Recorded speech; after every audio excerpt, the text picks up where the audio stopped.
menjadi koordinator. Jadi nanti nggak masalah, mau dosennya siapapun, kita sudah berkoordinasi dan mata pelajarannya pasti sama. Bahasannya sudah sama persis.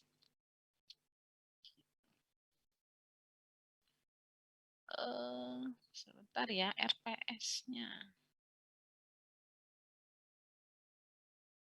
Nanti paling kalau nggak Pak Sulis, dapatnya Bu Selvi, Mas. Kalau Oke, nggak, Bu. kan cuma 3 pengampunya, saya, Pak Sulis, sama Bu Selvi. Jadi nanti kamu kalau misalnya ya tinggal nanti saya beritahukan juga bisa. Tapi harusnya sih itu nanti tetap bisa diuruskan kok. Yang penting udah lapor. Iya, iya, Bu.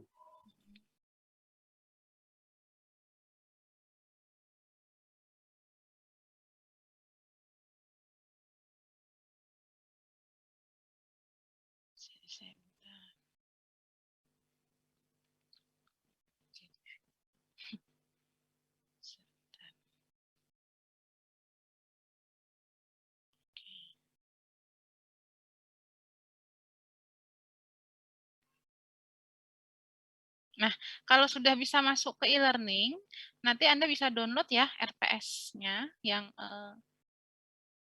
Automata dan Matdiscrete, itu di bawahnya juga sudah ada rubrik. Nah, ini adalah RPS terbaru yang sudah disusun oleh tim dosen ya.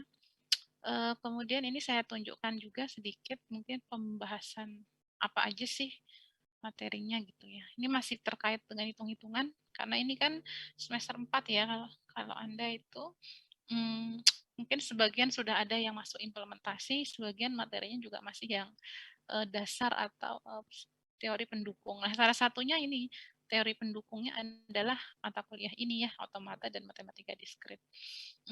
Ini sebenarnya terdiri dari 2 mata kuliah dulunya, yaitu Matematika dan Automata.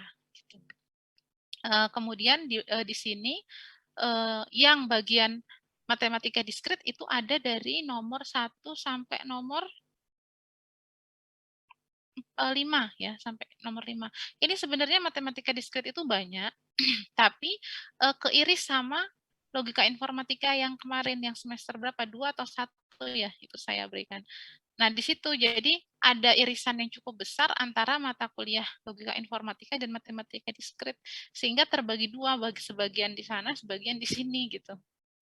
Nah, yang di sana sudah ya kita nggak berikan lagi ya, karena sudah dapat termasuk logika, aljabar boolean, terus itu ya, yang logika proposisi itu sampai aljabar boolean itu kan udah ada di logika informatika, sehingga sisanya yang nggak ada di sini. Nanti mulainya dari himpunan, graf, sama sampai pohon. Nah, itu mat discrete-nya.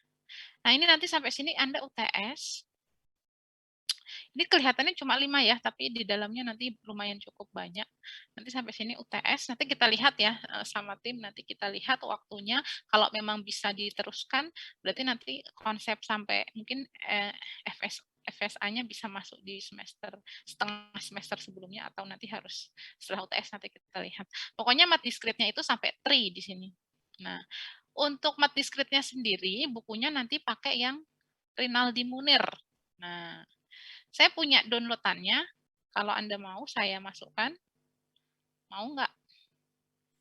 Mau, Bu. Ya, Bu, mau, Bu, mau.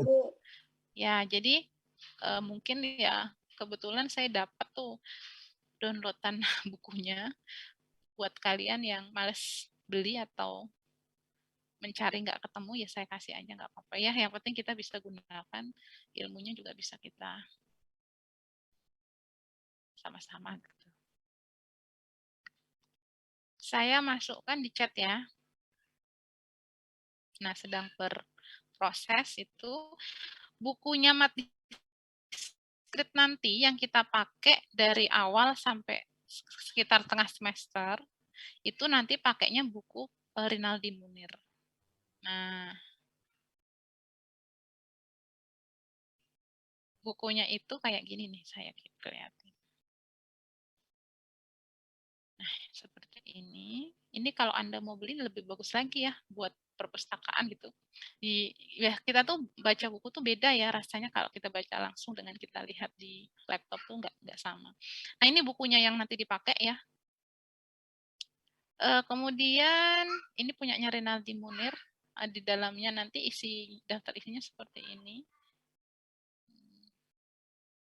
Nah, mulainya dari logika sebenarnya MATDiskrit itu. Tetapi kan kemarin seperti tadi saya bilang kan logika kita sudah belajar ya di logika informatika dan sistem bilangan itu. Kita udah belajar proposisi, tabel kebenaran dan lain-lain sampai pengambilan validasi kalimat itu ya itu sudah. Jadi kita nggak berikan lagi. Nah, kita langsung masuk nanti ke himpunan. Himpunan dalam konteks teori matematika. Terus habis himpunan kita masuk relasi dan fungsi. Habis itu algoritma kita nggak masuk, kombinatorial juga kita nggak masuk. Nah, terus kita langsung ke graf di sini ya, pohon, graf dan pohon. Oke, nanti kita lihat ya apakah diberikan ini kombinatorial. Nah, sebenarnya kalau saya di statistik ini sudah dikasih belum ya di matematika yang kombinasi permutasi? Masuk nggak di matematika? Kemarin sudah dapat belum?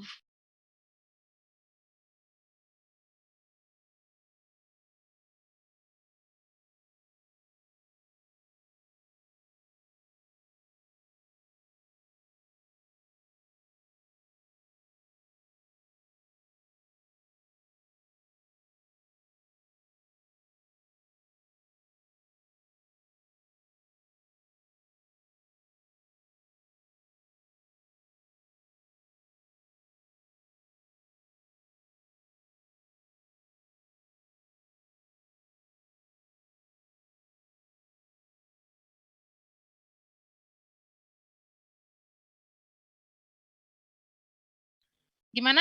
Udah dapat belum kemarin yang di statistik permutasi kombinasi? Ada yang ingat matematika informatika kemarin? Ada statistik kan ya?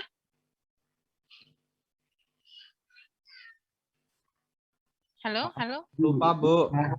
Kok lupa? Semester kemarin kan? Semester berapa? Semester Satu katanya, Bu. satu, Bu.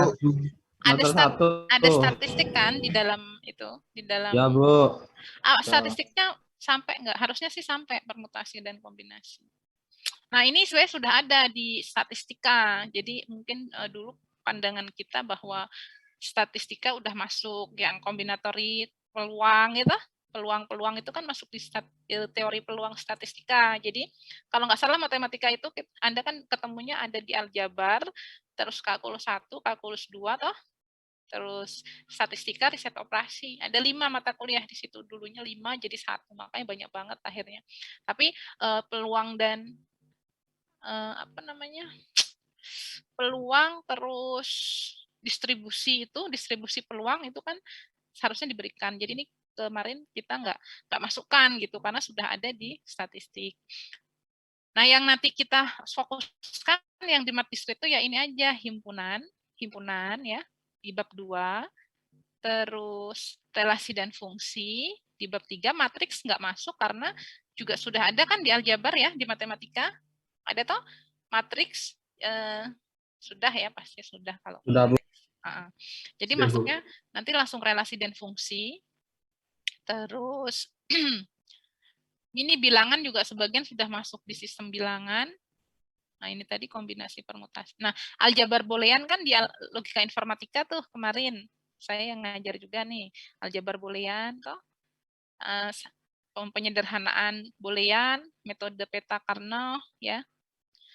Nah, jadi habis himpunan, relasi dan fungsi langsung ke graf nanti ke bab 8 sampai ke pohon. Nah, itu ya. Jadi sampai situ MATDiskritnya. Ini kalau sudah pakai buku ini sudah aman karena saya sama teman-teman dosen lain sudah ngambil dari buku ini. Jadi pakai aja buku ini. Ya, sudah ada ya, tuh tinggal di-download di chat-nya. Nah, kemudian saya kembali ke RPS. Setelah UTS, nanti kita mempelajari ini automatanya, teori bahasa automata ya. Teori bahasa automata ini nanti digunakan ya banyak sekali dalam mata kuliah yang lebih tinggi di pemrogramannya.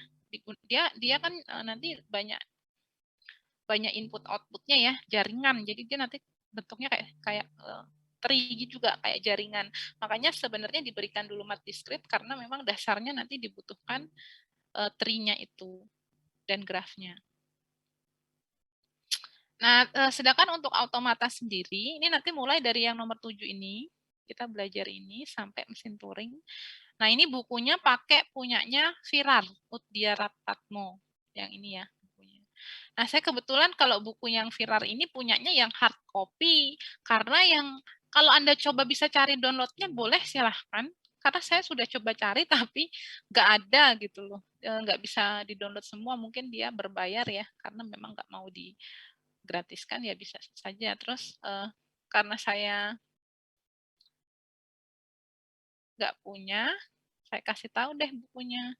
Lihat aja di Shopee juga pasti banyak. Judulnya itu Automata Virar ya.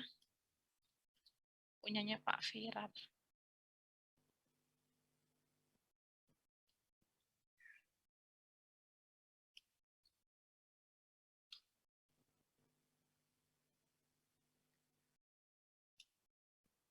Sebentar saya cariin.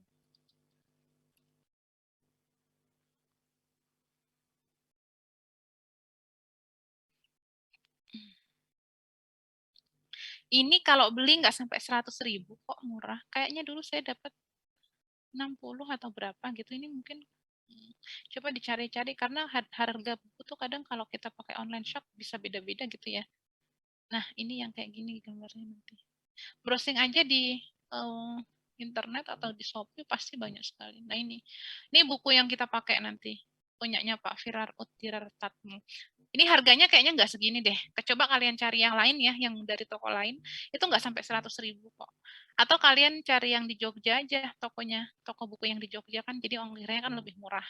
Nah, ini bukunya. Ini kita ngambil semuanya dari sini. Mulai dari yang pendahuluan bahasa otomata sampai mesin Turingnya kita udah lengkap semua dari sini. Jadi, untuk mata kuliah ini kita pakai 2 buku tadi. Yang pertama buku mat diskritnya Renaldi Munir, yang kedua pakai teori bahasa otomatanya Virar. Itu yang kita pakai yang bahasa Indonesia aja ya, biar mudah untuk Anda pahami. Itu bukunya ya. Jadi saya rasa cukup jelas. Apalagi yang mau ditanyakan mungkin sebelum kita masuk materi yang belum ditunjukkan. Ininya sudah tadi ya. WhatsApp sudah. Terus e-learningnya sudah. Bukunya sudah ya. Tinggal materinya. Ada yang mau ditanya dulu mungkin sebelum masuk? Halo Bu. Gimana? Kalau semisal saya ngambil cuma matematika diskrit tapi nggak ngambil TBO, nanti penilaiannya gimana Bu? Ya jelek nilainya, harus ikut semua. Kamu ini ya, perbaikan ya? Iya Bu. Iya tetap. Gini sih masalahnya mata kuliah dulu kan emang cuma mat diskrit kan ya? Iya, bisa Bu.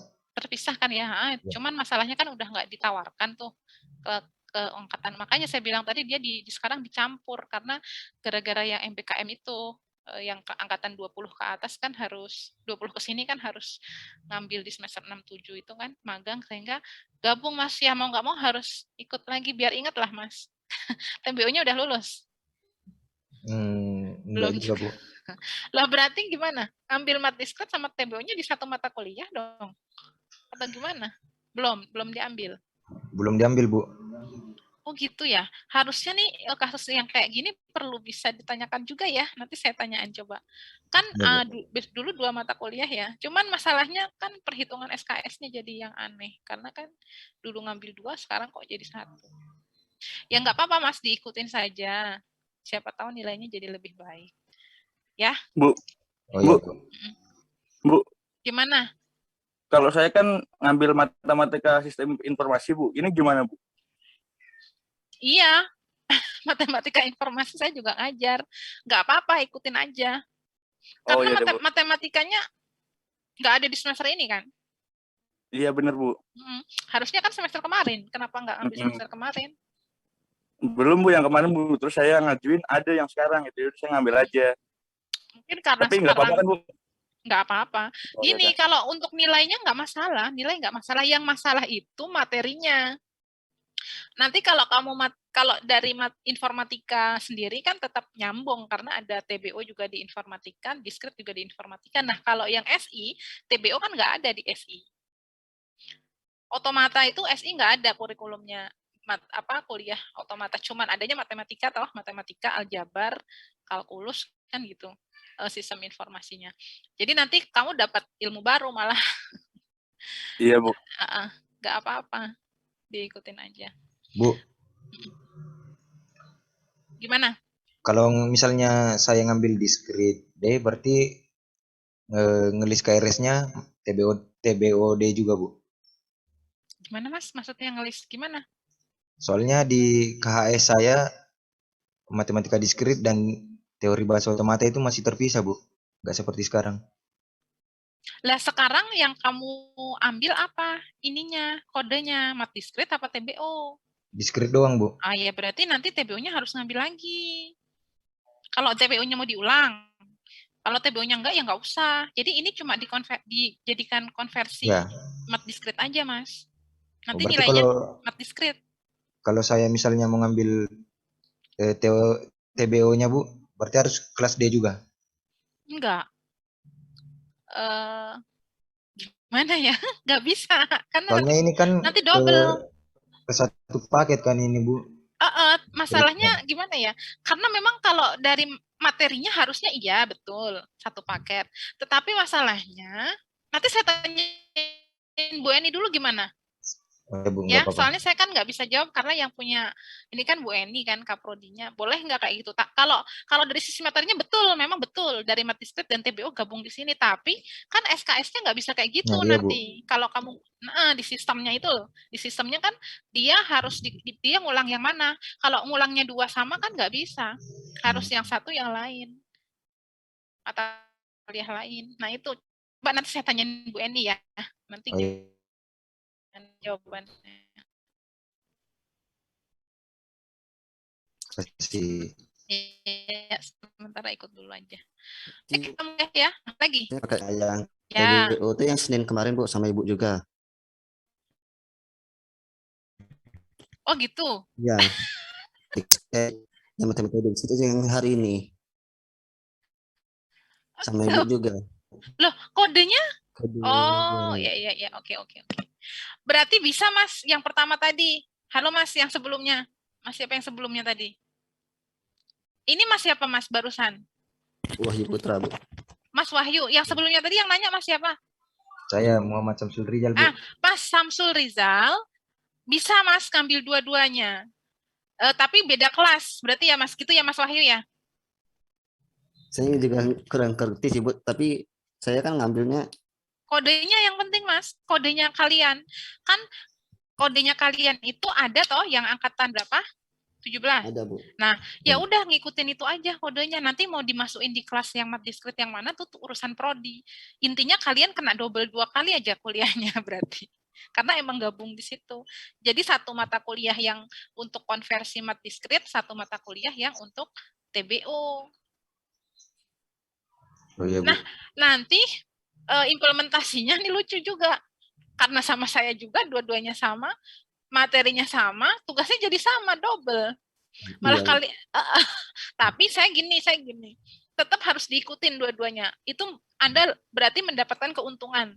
Itu loh. Maksudnya Anda kemarin sudah, berarti yang ini kan tinggal ngulang aja gitu. Tapi tugasnya tetap dimasukin di sini ya.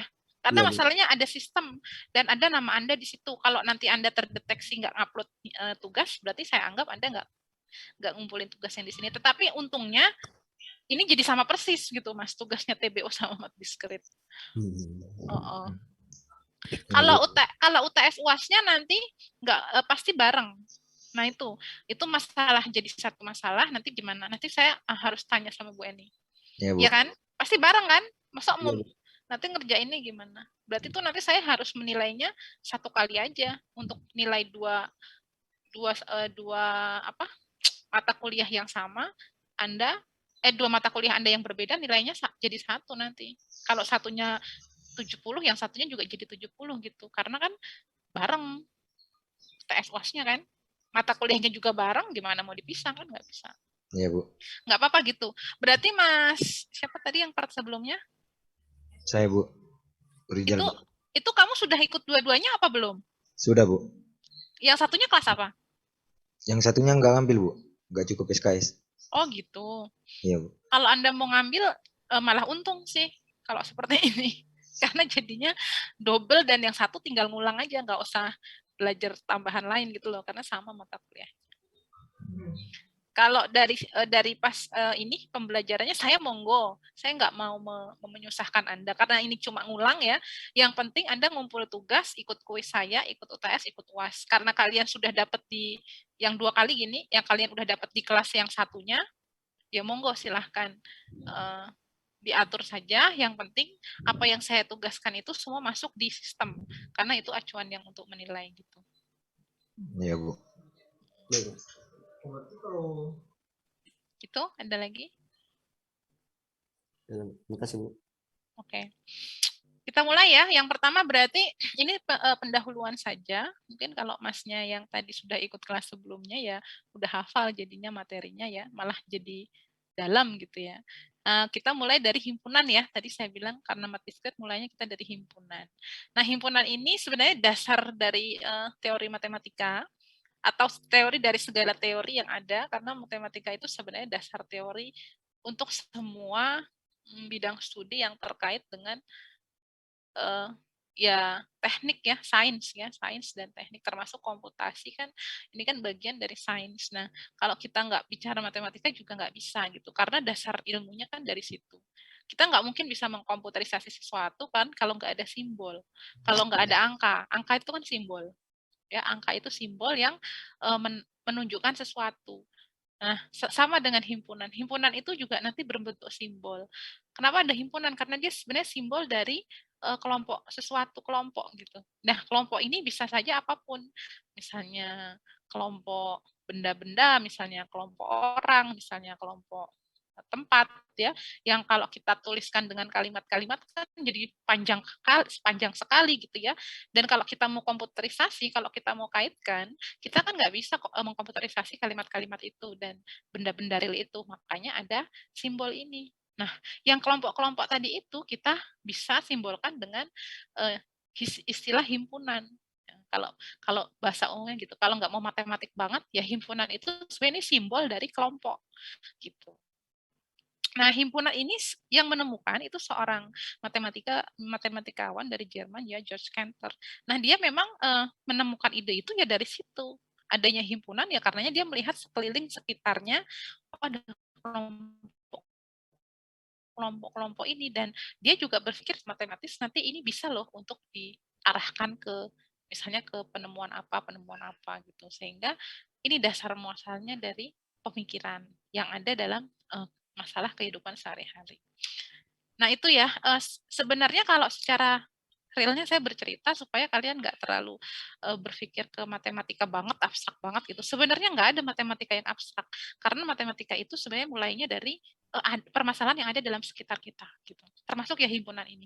Nah sekarang kalau kita bicara himpunan, himpunan ini kan kumpulan objek-objek yang berbeda, ya bahasa Inggrisnya set. Himpunan set adalah kumpulan objek-objek yang berbeda. Nah, kumpulan objek-objek yang berbeda ini kan kalau dari sisi realnya bisa aja di dalam sebuah kotak nih ada bola. Bolanya ada 5, merah, kuning, hijau, biru. Berarti kan himpunan 5. Nah, supaya himpunan ini kita bisa operasikan, nanti misalnya untuk tujuan tertentu, dan kita bisa komputasikan, ini kan harus disimbolkan aja gitu, supaya bisa kita komputerisasikan. Nah, sebenarnya arahnya tuh kalau komputerisasi bicaranya seperti itu aja. Segala sesuatu di dalam dunia ini bisa kita komputerisasinya karena kalau udah jadi simbol kan gitu. Kalau belum jadi simbol ya nggak bisa, karena komputer cuma bisa baca simbol kan. Makanya matematika dengan komputer ya nggak bisa dipisahkan. Gitu. Nggak mungkin ada komputer kalau nggak ada matematika. Nggak bisa matematika ngitung dengan data yang sangat besar kalau nggak bisa dibikin komputerisasinya. Nah, itu ya. Jadi sekali lagi himpunan adalah kumpulan objek-objek yang berbeda. Kalau dari sisi matematikanya, kalau dari benda kan tadi kayak tadi tuh bola. Kalau dari matematikanya ya berarti bisa aja dia kumpulan bilangan-bilangan, misalnya 1, 2, 3, 4, 5. Oh, berarti himpunan A ini himpunan yang terdiri dari 5 bilangan, 1, 2, 3, 4, 5. Pokoknya dia nggak boleh ada yang sama, atau semua isinya atau anggotanya harus berbeda. Itu syarat anggota. Syarat anggota dari himpunan, syarat himpunan. Jadi yang pertama, himpunan adalah terdiri kumpulan dari objek-objek, dan yang kedua, objeknya tidak boleh ada yang sama. Itu ya. Kemudian himpunan ini ada cara penyajiannya. Ada 4, enumerasi, simbol baku, notasi pembentuk himpunan, dan diagram Venn. Nah, ini adalah penyajiannya. Kalau tadi adalah definisi, kalau ini adalah penyajiannya. Berarti kalau penyajian itu tulisannya, rumusnya gitu. Simbolnya istilahnya. Nah, ada 4 ini yang sering digunakan dalam beberapa referensi. Yang pertama enumerasi ya, enumerasi. Nah, kalau enumerasi itu nanti seperti ini Mas Mbak bentuknya. Kalau Anda sering baca di artikel, di buku, ada tulisan macam seperti ini sebenarnya dia tuh menyatakan himpunan. Nah, ini yang 1, 2, 3, 4 nih kita sebut dengan anggotanya atau elemennya. Ya. A sama dengan himpunan yang terdiri dari 4 bilangan 1, 2, 3, dan 4. Nah, kalau mau kita sederhanakan penulisannya dengan bentuk enumerasi jadinya seperti ini, ada kurung kurawanya. Dan pastikan semua anggotanya tertulis. Ya, karena semuanya kan beda. Kalau beda nggak boleh ada yang ketinggalan kan, sehingga dia harus dituliskan semua. Misalnya A, kumpulan barang-barang yang ada di kamar, ya berarti himpunan A-nya ini ya ada kursi, ada meja, ada tempat tidur, dan lain-lain. Semua yang ada di kamar yang berbeda, itu semua harus dituliskan. Gitu ya, himpunan. Nah, himpunan ini nggak terbatas. Kamu nggak usah bicara matematika aja. Semuanya yang ada di dunia ini ya kita bisa jadikan sebuah himpunan. Ya kan? Himpunan manusia yang ada di bumi. Himpunan planet-planet, himpunan provinsi Indonesia. Gitu. Pokoknya semua kumpulan yang terbatas bisa didefinisikan dan tidak sama, itu kita sebut dengan himpunan. Gitu. Nah, penulisan secara enumerasinya seperti ini. Kalau kita bolak-balik, misalnya seperti ini, 2413 dan 4321, selama dia isinya itu sama, ya tetap itu himpunan yang sama. Jadi, himpunan dikatakan sama jika jumlah dan barang yang ada di dalam 2 himpunan itu sama. Misalnya kita punya 2 tempat nih, satunya warna bola tadi merah, kuning, hijau, biru. Tempat yang satu juga sama, merah, kuning, hijau, biru. Kan nama himpunannya sama. Himpunan bola yang terdiri dari merah, kuning, hijau, biru. Itu kita anggap satu himpunan yang sama. Itu ya, itu enumerasi. Nah, enumerasi kekurangannya apa? Kalau anggotanya sangat besar. Kalau cuma 4 kayak gini ya nulisnya gampang. Tapi kalau anggotanya lebih dari 1 juta, himpunan manusia di bumi mau ditulis semua himpunannya dengan cara enumerasi kan impossible ya. Jadi kekurangannya nanti dari sisi enumerasi penyajiannya, jika datanya terlalu besar maka akan sulit untuk menuliskannya. Itu kekurangannya enumerasi. Nah, itu seperti itu enumerasi. Jadi kalau ketemu referensi ya nggak usah bingung yang kayak gini-gini, kita sebut dia dengan himpunan. Nah, ini contoh secara matematis juga. Ini ada himpunan A, R sama K, yang anggotanya 1, 2, 3, 4, yang R-nya ini, yang K-nya ini kita sebut himpunan kosong ya, yang kayak gini nggak ada isinya. Berarti K ini punya himpunan kosong sebagai anggotanya. Kenapa himpunan kosong itu ada? Ya ada. Ya ada memang dalam kenyataannya. Kita punya tempat nggak ada isinya kan boleh toh, dengan kita punya tempat nggak ada isinya 1 kan juga boleh. Jadi untuk nanti teori selanjutnya yang dipakai himpunan kosong itu artinya kita anggap saja kita punya wadah yang nggak ada isinya gitu. Kita jadikan itu definisi dari himpunan kosong. Nah, terus istilahnya di sini contohnya 3 ini, kalau tanda seperti ini artinya anggota ya, atau elemen. Jadi 3 anggota A, benar nggak? Ya benar, karena di sini kan ada 1, 2, 3, 4, 3 masuk sebagai anggota A. 5 ini bukan anggota, bacanya ya. 5 bukan anggota A, ya benar, karena anggotanya cuma 1 sampai 4. Himpunan, ingat ya, kalau ada kurung kurawang kita baca himpunan. Himpunan ABC anggota R.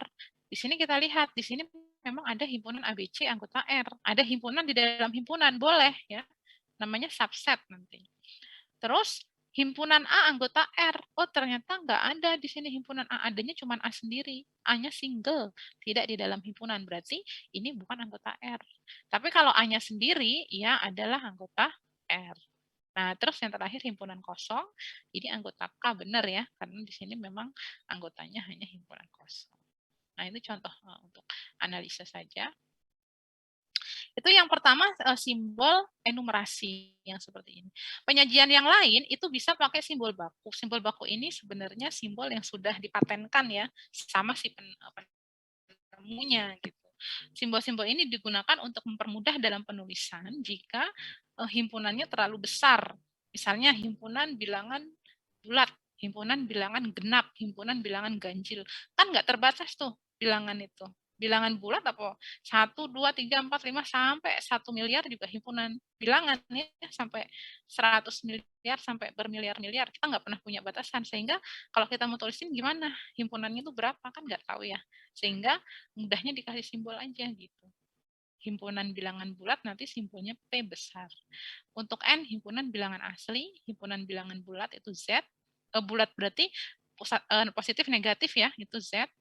Q itu rasional, R itu real, dan C itu kompleks. Nah, jadi kalau Anda sering ketemu dengan simbol-simbol matematika yang seperti ini adalah himpunan bilangan. Jadi untuk menyimbolkan bilangan yang banyak itu sedemikian rupa sehingga penyimbolannya lebih sederhana. Ini ya, simbol baku. Ini terbatas ya, hanya beberapa saja yang dipatenkan dan yang kita gunakan di seluruh dunia untuk penyimbolan-penyimbolan dalam rumus matematika.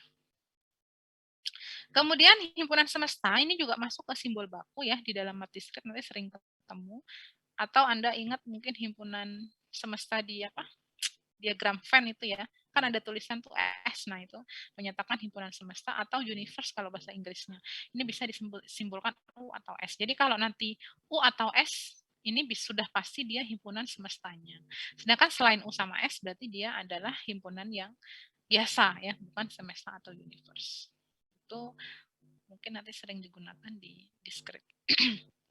Yang ke satu tadi sudah enumerasi, kedua baku, yang ketiga notasi pembentuk himpunan. Nah, untuk penyajian yang ini menggunakan kata-kata ini simbolnya.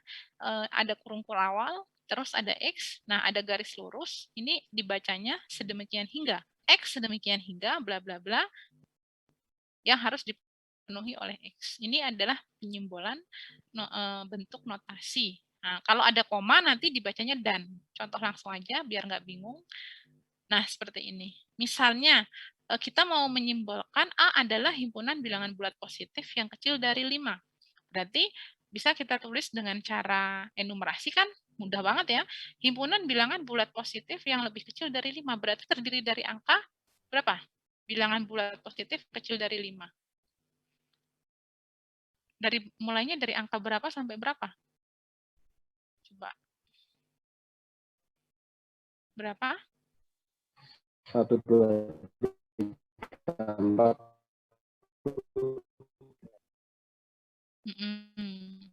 1, 2, 3, 4 ya. Nah, berarti 1, 2, 3, 4 ini adalah penulisan enumerasi dari himpunan bilangan bulat positif yang kurang dari 5. Nah, kalau kita mau tuliskan dengan notasi pembentuk bilangan, jadinya seperti yang ini. Yang ini. Nah, gimana cara penulisannya? Dia menggunakan simbol-simbol tertentu ya. Jadi tadi kurung kurawal, terus selalu diawali dengan X, terus garis lurus. X demikian hingga, X anggota P. Nah, ini kan elemen tadi ya, kita sudah beritahu kalau ini adalah simbol elemen, sedangkan P tadi apa? Simbol bilangan positif kan? Ya enggak? Yang dibentuk baku tadi. P ini kan sudah dinyatakan secara paten bahwa dia adalah himpunan bilangan bulat positif. Jadi, kalau kita mau bilang himpunan bilangan bulat positif yang kecil dari 5, ya udah tinggal dituliskan X itu X demikian hingga X anggota P adalah bilangan bulat positif, koma itu dan X kurang dari 5. Berarti kan yang dimaksud itu ya 1, 2, 3, 4. Gitu. Sehingga ini pembahasannya sama dengan yang ada di atas, sama dengan yang enumerasi. Ini kenapa sering paling populer yang justru yang notasi pembentuk bilangan, karena dia mempunyai kelebihan bisa menuliskan jumlah anggota yang lebih besar daripada yang enumerasi. Kalau saya ganti ya ininya bukan lebih kecil dari 5, misalnya lebih kecil dari 1 juta. Berarti kan kalau di enumerasi harus ditulis sampai 999.999 kan? Ya enggak? Tapi kalau dengan notasi ini cukup diganti aja 5-nya dengan 1 juta. Ya kan? Berarti itu sudah kata-katanya kan sudah mencakup seluruhnya. Nah, boleh dituliskan dengan cara seperti ini. Ini namanya notasi pembentuk himpunan. Kalau Anda sering ketemu di artikel atau yang pasti yang namanya ilmu komputer pasti muncul. Ilmu komputer itu kan dasar dari terapan dari matematika teorinya. Jadi semua pasti banyak yang pakai simbol-simbol kayak gini. Nah, ini Anda harus sekarang udah tahu ya kalau ini adalah simbol penulisan himpunan dengan notasi. Tinggal Anda baca notasinya aja. Itu ya untuk perbedaannya antara enumerasi terus baku dan notasi. Terus ini ada lagi misalnya yang kedua, dia adalah himpunan bilangan genap positif yang lebih kecil atau sama dengan 8, berarti bisa dituliskan nanti seperti ini. Kalau kita bikin enumerasinya kan bilangan positif genap, berarti kan mulai dari 2, 3 enggak ya, 2, 4, 6 sama 8. Berarti kalau enumerasinya sebenarnya seperti ini, 2, 4, 6 dan 8 anggotanya. Tapi kalau mau ditulis dengan notasi jadinya seperti yang di atas. Itu X/2 itu maksudnya bilangan genap, anggota bilangan bulat positif yang dari 2 sampai 8. Ya, itu perbedaan penyajian himpunan. Yang terakhir ada dengan grafik atau diagram Venn. Ini pasti sudah tahu semua. Kalau diagram Venn itu gunanya untuk menggambarkan ya, untuk menggambarkan. Tetapi kekurangannya juga sama, kalau datanya besar dia susah ya, sehingga kan kita harus tuliskan semua. Tetapi kelebihannya dia bisa melihat irisan jika ada himpunan yang saling beririsan. Kita belum sampai sifat ya, jadi kita baru bicara tentang penyajian tadi. Tetapi penyajiannya kan beda-beda. Kalau dari penyajian enumerasi, ya kalau ada yang irisan juga kita harus cek lagi. Soalnya kan penulisannya seperti ini ya, jadi kita harus tahu, cek lagi. Begitu juga dengan kalau yang simbol pembentuk himpunan. Kita kalau punya 2 himpunan atau lebih juga kita harus lihat lagi yang apakah ada himpunan yang beririsan. Tapi kalau dengan menggunakan diagram Venn ini sudah langsung kelihatan gitu. Nah, gunanya dia seperti itu. Visualnya kan kalau graf kan atau diagram kan bisa kelihatan visualnya. Jadi informasinya itu mungkin lebih jelas gitu dibanding dengan menuliskan. Ya. Nah, di sini kalau dengan diagram Venn dari 2 himpunan nih kita bisa melihat ada yang saling beririsan. Nah, dari sini kita bisa berpikir, oh dalam kehidupan nyata tuh ada yang seperti itu ada. Misalnya nih kalian dalam satu kelas belajar mat diskret dan TBO. Gitu. Nah, sekarang ada beberapa yang suka TBO-nya aja. Ada beberapa yang suka mat diskretnya aja. Ada beberapa yang suka keduanya, mat diskret dan TBO. Nah, terus kalau yang diketahuinya seperti itu, sebenarnya mahasiswanya tuh ada berapa kan gitu? Kan jadi masalah kan, permasalahan. Atau permasalahan yang lain. Nah, itu kita bisa kaitkan ke teori himpunan. Bisa dikerjain. Kan gitu. Jadi ini istilahnya yang senang teori bahasa, ini yang senang mat diskret, yang di irisan ini yang senang dua-duanya. Nah, jumlahnya berarti secara logika ini ditambah ini dikurangi ini, kan gitu ya? Ketemu deh rumusnya. Tapi yang udah ditemuin orang duluan. Nah, cuman kan sebenarnya pemikirannya logis gitu loh. Bukan sesuatu yang abstrak, nggak sama sekali. Kalau Anda bicara matematika abstrak itu salah. Cuman mungkin karena kalian nggak belajar dari konsep ya. Cuma belajar tahu-tahu hitung hasilnya dapat. Kalau Anda belajar dari konsep tuh nggak ada yang abstrak. Semuanya sangat-sangat logis. Oke, itu tadi ya penyajian ada 4. Jadi ada tadi yang pertama enumerasi, kemudian baku, kemudian notasi, dan yang terakhir diagram Venn. Terus yang selanjutnya kardinalitas. Kardinalitas ini istilah ya. Jadi nanti istilah-istilah yang sering muncul dalam himpunan. Yang pertama kardinalitas. Kardinalitas ini adalah jumlah anggota yang ada dalam sebuah himpunan. Kayak tadi misalnya himpunan bilangan bulat positif yang kurang dari 8 misalnya. Berarti 1, 2, 3, 4, 5, 6, 7. Oh, berarti ada 7 kardinalitasnya. Berarti anggotanya ada 7, maksudnya gitu. Gitu ya. Itu kardinalitas mudahnya seperti itu. Nah, disimbolkan dengan NA atau ini garis lurus A. Nah, ini contohnya. Bilangan prima yang lebih kecil dari 20. Berarti kan 2, 3, 5, 7, 11, 13, 17, dan 12. Bilangan prima ya. Ada berarti ada berapa? Ada 8. Berarti kardinalitasnya himpunan bilangan prima yang lebih kecil dari 20 ada 8. Nah, itu berarti tinggal ditulis aja kardinalitasnya sama dengan 8. Itu himpunan kosong tadi ya, tadi kardinalitas yang pertama. Yang kedua himpunan kosong. Kalau himpunan kosong ini yang tadi tidak ada isinya. Kalau kita punya tempat, tapi wadahnya itu kosong loh, nggak ada isinya, yaitu ada himpunan kosong. Atau kita sebut dengan empty set. Ciri-cirinya dia berarti kardinalitasnya 0. Karena kan kardinalitas kan anggota, jumlah anggota. Kalau dia kosong ya nggak ada isinya, berarti kardinalitasnya 0.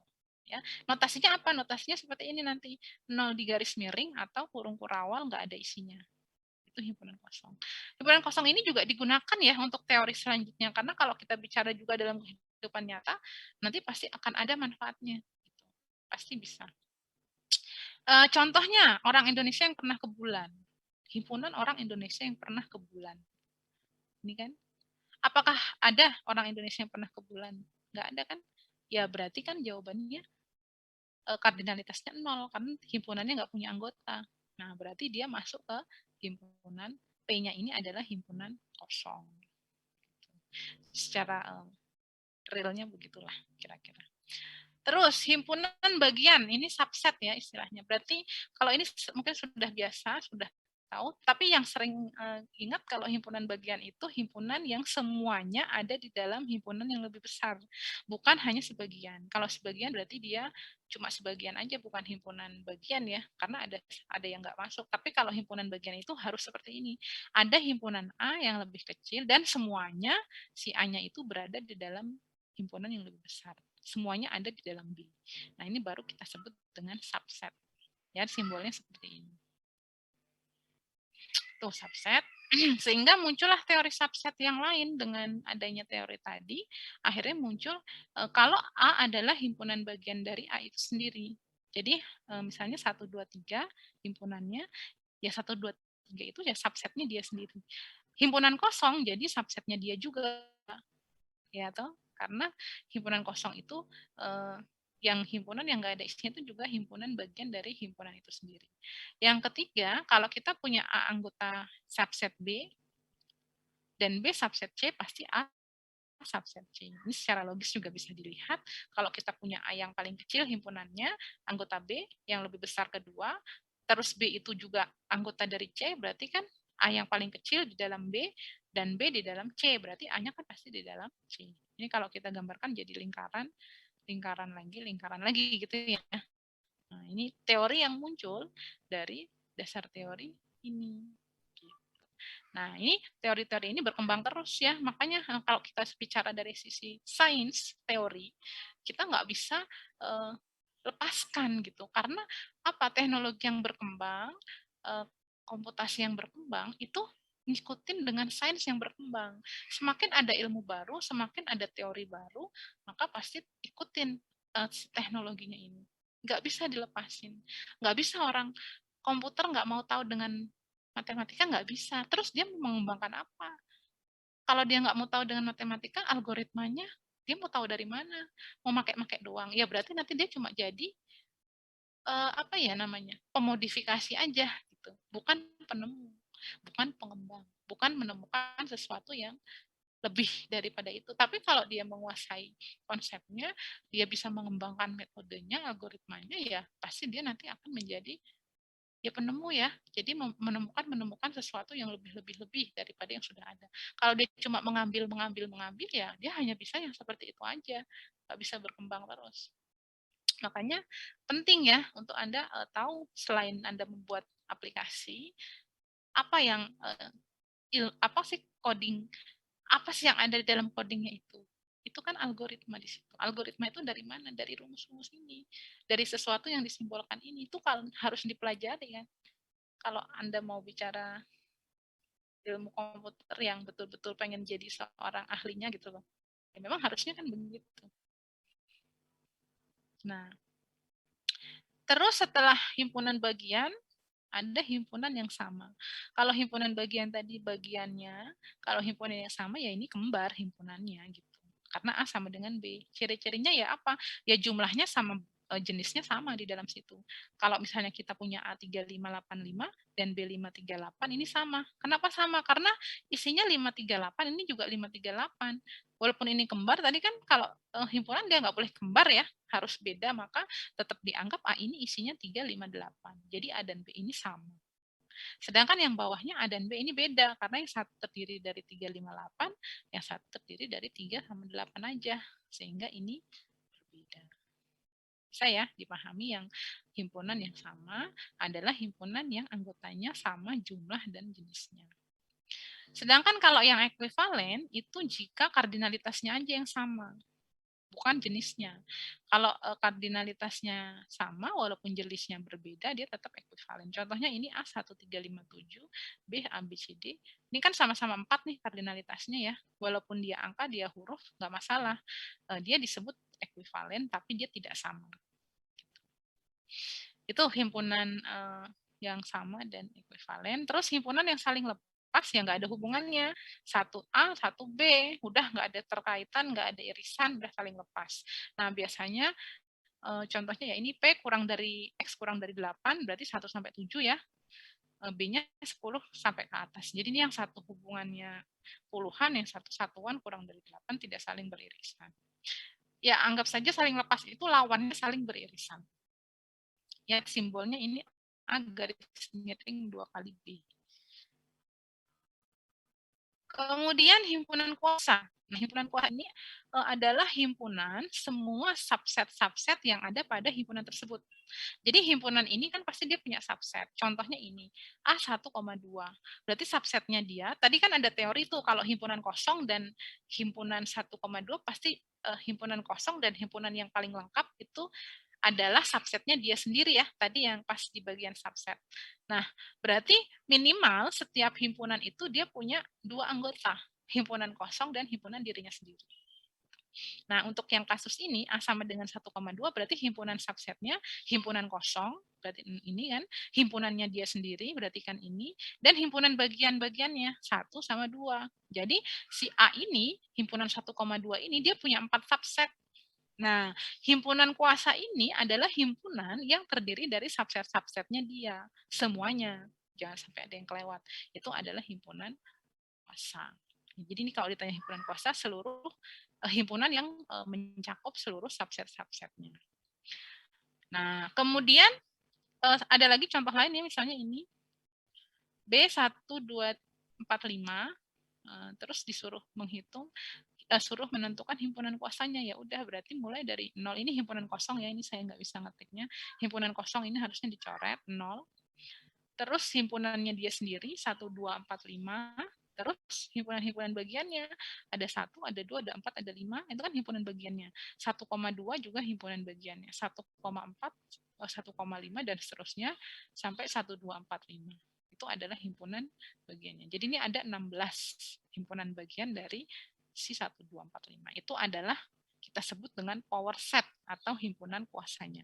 Kalau ditanya kardinalitasnya, berarti kardinalitas himpunan kuasanya ya berarti ada 16. Itu ya himpunan kuasa. Gitu, jelas sampai sini? Ini definisi dan istilah-istilah ya yang mungkin nanti sering muncul. Nggak ada? Kita lanjutkan ya. Selanjutnya, himpunan tadi sudah istilah-istilah, ada operasi. Jadi himpunan ini nanti mungkin ya kegunaan ke depannya yang simbol-simbol tadi yang membentuk himpunan ini terus kan mau diapakan gitu. Bisa saja ditambahkan, bisa saja dikurangkan, bisa saja ada operasi penggandengan dan lain-lain untuk teori-teori yang nanti di atasnya lagi. Itu makanya muncul operasi-operasi pada himpunan ini. Pemikirannya si penemunya begitu. Jadi ada operasi irisan, operasi gabungan, operasi komplement. Mudahnya saja Anda gini deh, habis baca teori ini Anda baca statistika. Nah, udah agak implementatif kan statistika statistika itu. Kenapa harus ada irisan, gabungan, komplement, minimal, itu sudah ada semua di statistika. Ada teori-teori semua di statistika yang pakai teori ini. Ya nggak? Tapi padahal nggak bisa statistika ada berarti kalau nggak ada himpunan ini kan gitu. Ternyata kan nyambung kan. Nah, ya nggak? Statistika kan menggunakan teori ini. Ada teori peluang yang pasti di situ ada irisan, gabungan, dan komplement rumusnya. Peluang itu apa? Peluang itu untuk memprediksi sesuatu di masa datang loh. Kalau nggak ada ilmu ini, Anda nggak bisa memprediksi. Itu ada ilmunya peluang. Ada bias. Bias itu nama orang yang menemukan. Itu dia menggunakan algoritma bias untuk menentukan prediksi sesuatu. Misalnya curah hujan, meramalkan curah hujan. Misalnya menentukan posisi sesuatu yang hilang. Misalnya menemukan apa? Pesawat yang jatuh. Dengan apa? Dengan kejadian-kejadian yang sudah terjadi sebelumnya. Jadi itu dijadikan semacam penelitian ya, nah, akhirnya terbentuklah rumus si bias itu gitu. Nah, penemuannya itu ya berdasarkan teori-teori yang peluang tadi. Peluang. Coba bisalah Anda baca kalau Anda waktu. Ini sini saya cuma menghubungkan aja ya dari himpunan ini, terus ternyata bisa lari ke statistik, dari statistik itu bisa lari ke masalah pencarian tadi gitu loh, kan luar biasa tuh kalau bisa dipikir-pikir ya, sehebat itu gitu ilmu itu. Jadi ilmu itu memang mahal gitu. Nah, kemudian lagi nanti berkembang jika data-data yang dibutuhkan oleh si permasalahan itu besar kan ya harus dikomputerisasi kan. Lah komputerisasinya kan kalau nggak ngerti algoritma biasnya, nggak ngerti peluang, nggak ada himpunan ya nggak bisa kan gitu. Ya kan jadi beruntun gitu. Nah, itu rentetan apa yang nggak bisa dipisahkan. Tapi Anda kan ada di ujungnya, di komputerisasinya gitu. Kalau Anda jadi yang terhebat ya harusnya Anda ngikutin semuanya kan, memahami semuanya. Nggak bisa cuman bagian ujungnya aja yang Anda pelajari kan nggak bisa. Kalau Anda mau memahaminya gitu. Ya jadi sampai sebegitunya. Nah, ini operasi himpunan ini yang mendasari dari penemuan si bias tadi. Nggak mungkin dia bisa nemuin rumus bias kalau nggak ada himpunan. Gitu ya.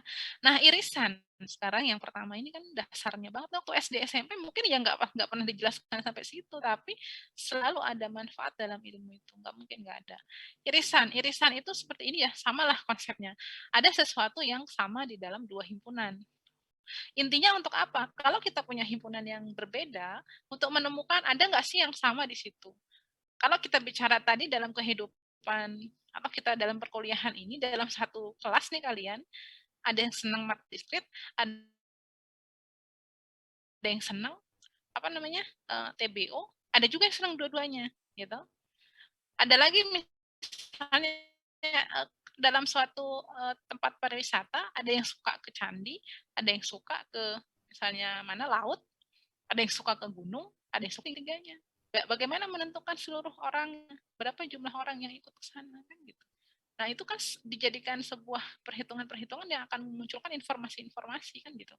Dasarnya kan dari situ tuh ternyata kan ada rumusnya gitu. Nah, rumusnya tuh ya dari situ. Rumus ini ada karena ada permasalahan gitu. Ada permasalahan yang diangkat. Ini salah satunya ya irisan ini untuk menentukan ada yang sama.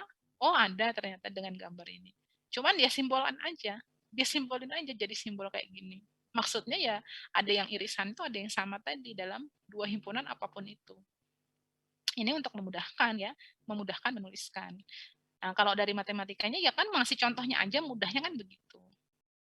Kalau ada angka-angka ini dan B ini yang kembar kan 4 sama 10 nih. Berarti yang saling irisannya ya 4 sama 10. Ini kalau Anda berhenti sampai sini ya nggak ngerti apa-apa ilmunya. Anda harus bisa meningkatkan dari konsepnya tadi. Ya, nih, ini maksudnya irisan. Saya yakin sudah tahu semua. Tapi mungkin lebih mendalam di konsepnya kali ini. Terus gabungan. Nah, gabungan berarti ya kalau kita punya tadi tempat A, tempat B, ada isinya, barang-barangnya beda, digabung. Akhirnya jumlahnya ada berapa? Kan gitu. Semudah itu membayangkannya, tetapi kan kita harus menyimbolkan ya supaya lebih mudah gitu untuk dipahami, untuk dituliskan, untuk disajikan. Kalau kita punya orang yang gemar apa? Misalnya masak, bukan orang lah, misalnya apa ya, sekumpulan apalah gitu yang sekumpulan benda lah, misalnya sekumpulan benda benda himpunan B. Nah, kalau kita menggabungkan semuanya, ya ini kan untuk menghitung jumlahnya aja sebenarnya, menghitung jumlah biasa gitu, totalnya tuh ada berapa. Cuman gitu aja konsepnya. Terus ternyata kok ada rumus seperti ini ya untuk menggabungkan teorinya untuk memudahkan penulisannya aja gitu. Jadi 258 A-nya B7522 akhirnya digabung jadi 25722. Yang 5-nya sama kita tuliskan satu kali. Karena dia menangkapnya tetap 5 itu satu ya kalau kembar. Itu gabungan. Nah, kalau komplement berarti lawannya, selainnya. Kalau kita punya himpunan yang suka sama mat diskrit, kita punya A yang B yang tidak suka mat diskrit. Berarti kalau ada 160 orang nih misalnya di kelas ini yang suka mat diskrit itu ada 10, berarti yang nggak suka ada misalnya 50 kalau 60 orang. Ya, itu secara realnya. Kalau secara matematisnya ya tetap dia bicaranya angka. Tapi sebenarnya kalau kamu tahu konsep nggak masalah gitu. Mau angka, mau bilangan apa atau mau kisah nyata atau apapun contohnya harusnya paham kalau komplement itu berarti lawannya gitu aja. Terus selisih ya, kalau selisih berarti ada nilai yang lebih besar terus dikurangi yang lebih kecil, bukan lebih besar ya, lebih lengkap mungkin ya kalau himpunan. Jadi A ini dikurangi B berarti nanti hasilnya yang ada di A tapi tidak ada di B. Ya kan? Karena ini kan gini, misalnya ini A nih. Ini A, ini B. Berarti kalau dia diambil sama B yang di sini kan yang irisannya aja yang diambil. Berarti yang A itu hasil selisihnya itu tinggal si A yang tidak ada di B ini. Jadi yang diarsir cuma yang ini. Ya contohnya ini deh. 1 sampai 10, B-nya 2, 4, 6, 8, 10. Berarti kan kalau A-nya dikurangi B, tinggal sisanya dari 2, 4, 6, 8, 10 ya. Berarti 1, 3, 5, 7, 9. Udah ya? Bisa ya? Yang dikurangi. Tapi ingat dia tidak berlaku sifat komutatif ya. A min B tentu B min A. Nggak sama. Ini contohnya. A min B dapatnya segini. B min A dapatnya himpunan kosong. Ya karena B-nya yang lebih sedikit. Diambil yang lebih besar. Sementara 2, 4, 6, 8, 10 kan ada di sini semua. Otomatis kan habis B-nya. Ya kan? Berarti kan tinggal himpunan kosong. Sisanya nggak ada. Karena B-nya udah diambil semua. Isinya udah kosong. Jadi ini kalau dibolak-balik hasilnya belum tentu sama, nggak bersifat komutatif. Terus beda setangkup ini lawannya irisan. Kalau irisan itu yang sama, dalam dua himpunan ada yang sama itu irisan, berarti selain dari yang sama itu kita sebut dengan beda setangkup. Berarti kalau misalnya yang mau dicari tadi ya jumlah mahasiswa yang suka mat diskrit kan A, jumlah mahasiswa yang suka TBO B, yang suka dan TBO dan mat diskrit kan yang ini. Nah, kalau yang ditanya berarti berapa mahasiswa yang cuma suka mat diskrit sama TBO aja. Nah, itu yang dimaksud beda setangkup.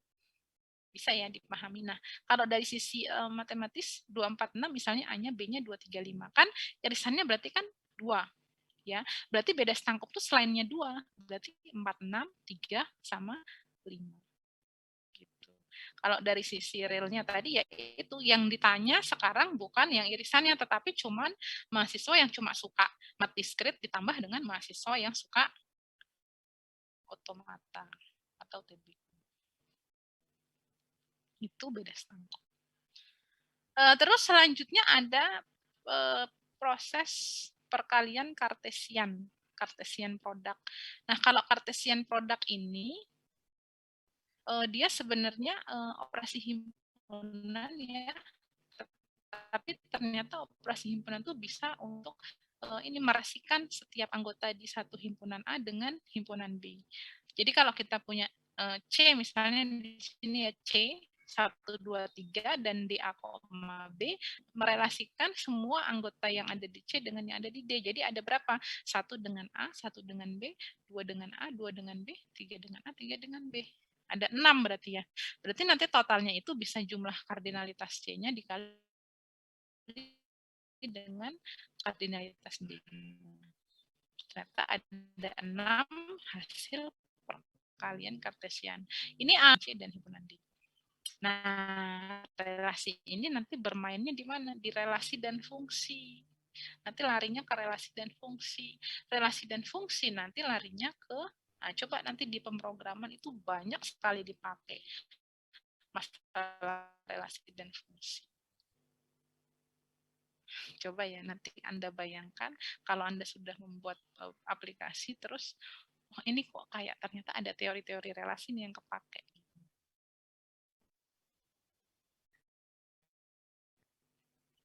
Relasi tabel dan lain-lain ada nggak?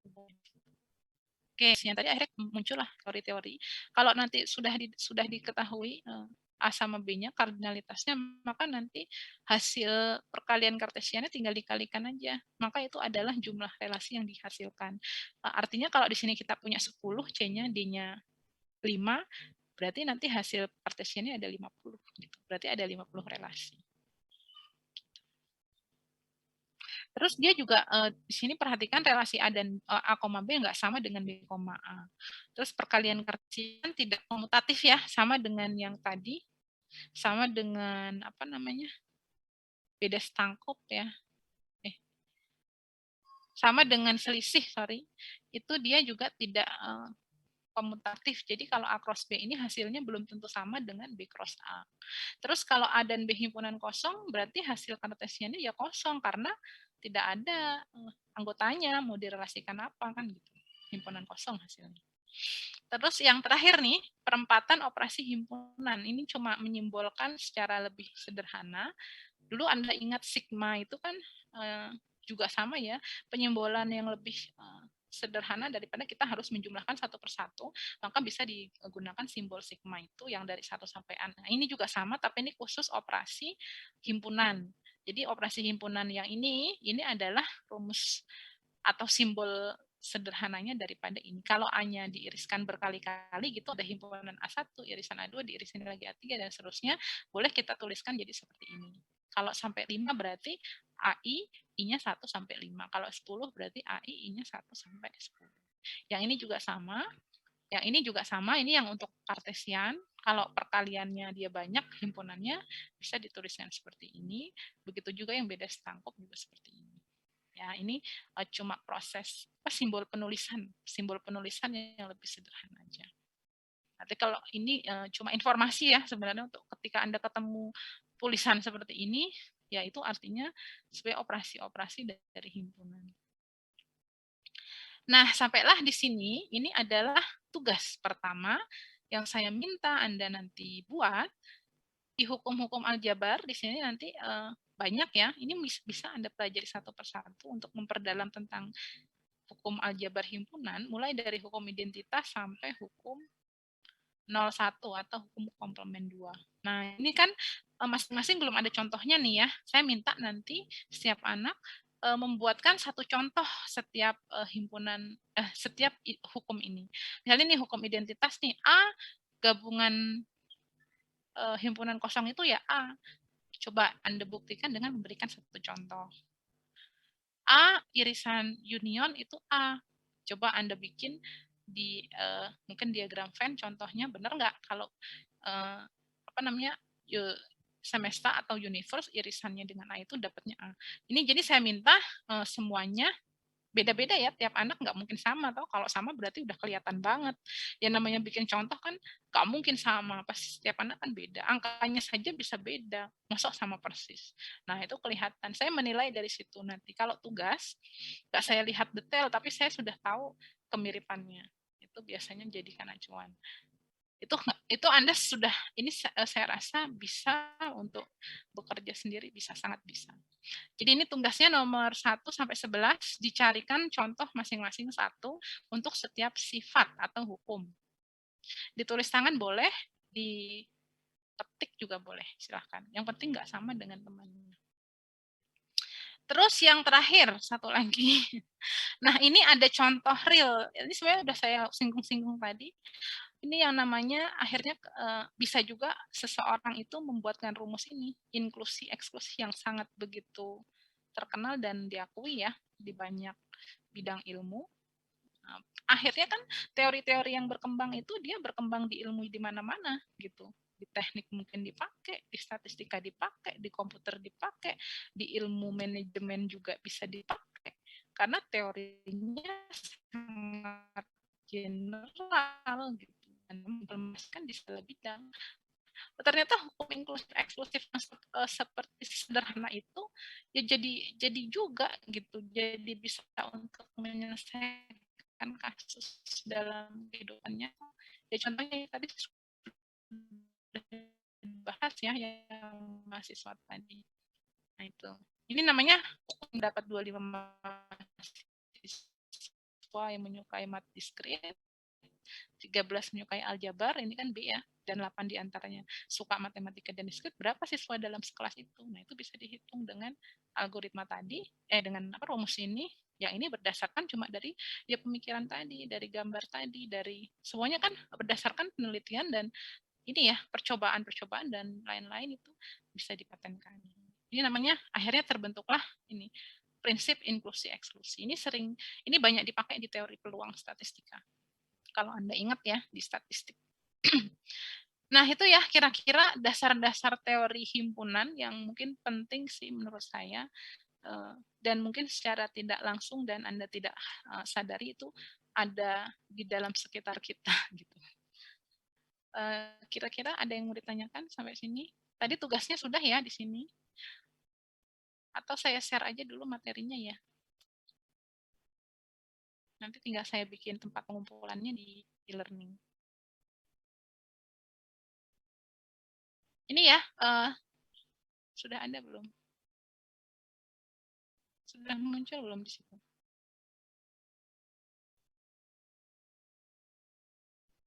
Sudah ya?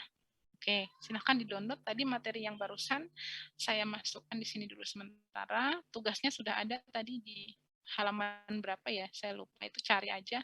Yang ada hukum-hukumnya tadi dibikin contoh satu persatu. Oke, ada pertanyaan sampai sini? Untuk pendahuluan dulu. Jangan-jangan saya ditinggal tidur nih. Mana orang-orangnya? Ada pertanyaan nggak?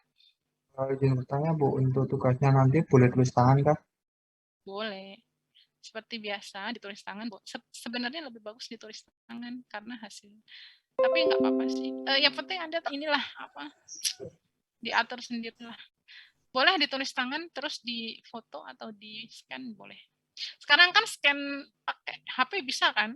Nggak harus pakai datang ke nggak punya scan dan lain-lain. Lebih bagus di PDF-in supaya gampang untuk nilainya. Ditulis tangan terus di PDF-in.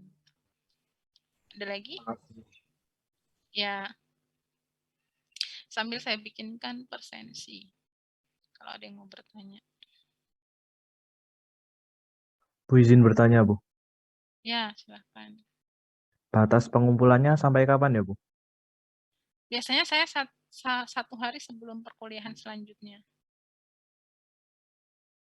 Oke, terima kasih, Bu. Ini kan prinsipnya tugas ya, tugas, bukan evaluasi, bukan apa ya. Tetapi ketika Anda mengikuti tugas-tugas yang saya berikan, itu pasti Anda paham materinya. Kalau Anda nggak bikin tugas, gimana ya? Kalau orang belajar itu kita kan bagus mana kita cuma baca doang, apa habis baca kita implementasikan. Kan lebih bagus kalau kita implementasikan, jadi lebih paham gitu. Kalau kita cuma membaca saja, ya udah selesai kan. Apalagi yang kita baca itu bukan sekedar tulisan loh, tetapi ini runtutan perhitungan atau apa istilahnya, ada sesuatu yang perlu kita percobakan gitu ya. Salah satunya ya matematika, terus komputer, praktikum, itu kan nggak bisa ya cuma kita baca. Itu Anda harusnya sudah paham ya, sudah dewasa, sudah jadi mahasiswa. Ada sesuatu yang kita mikir ini kok cuma dibaca saya nggak ngerti, kan harusnya gitu logikanya. Habis itu oh ya saya mau coba ngerjain, benar nggak, kan harusnya gitu ya kan. Nah itu kembali lagi ke otaknya masing-masing, sampai situ enggak gitu. Coba mulailah Anda mendewasakan diri. Kalau Anda mikirnya gitu, Anda sendiri kok yang nggak rugi gitu. Karena kan pasti Anda juga yang dapat ilmunya. Gitu ya, jadi tugasnya itu untuk itu. Karena kita ini kan online, tidak bisa tatap muka. Saya pun juga nggak bisa memaksa Anda harus mengikuti saya terus harus melihat terus ke depan, nggak kayak di kelas gitu ya, harus ngerjain di depan kan nggak bisa. Sehingga akhirnya harus ya menguji ininya Anda sendiri, menguji kemampuan Anda mahasiswa. Justru yang diuji itu mahasiswanya, ya kan? Gimana nih kalau online cara belajarnya kan gitu. Kalau nggak ya kalau skenanya ya hasilnya juga skenanya. Tapi kalau bisa betul-betul menyesuaikan dan memanfaatkan online-nya, Anda pasti dapat untungnya lumayan besar karena dari sisi nilai itu lebih mudah. Ya cuman untuk yang tadi harus disiplin gitu. Harus disiplin mengikuti apa yang diminta. Itu saya rasa ya untuk dicoba untuk presensinya sudah saya masukkan.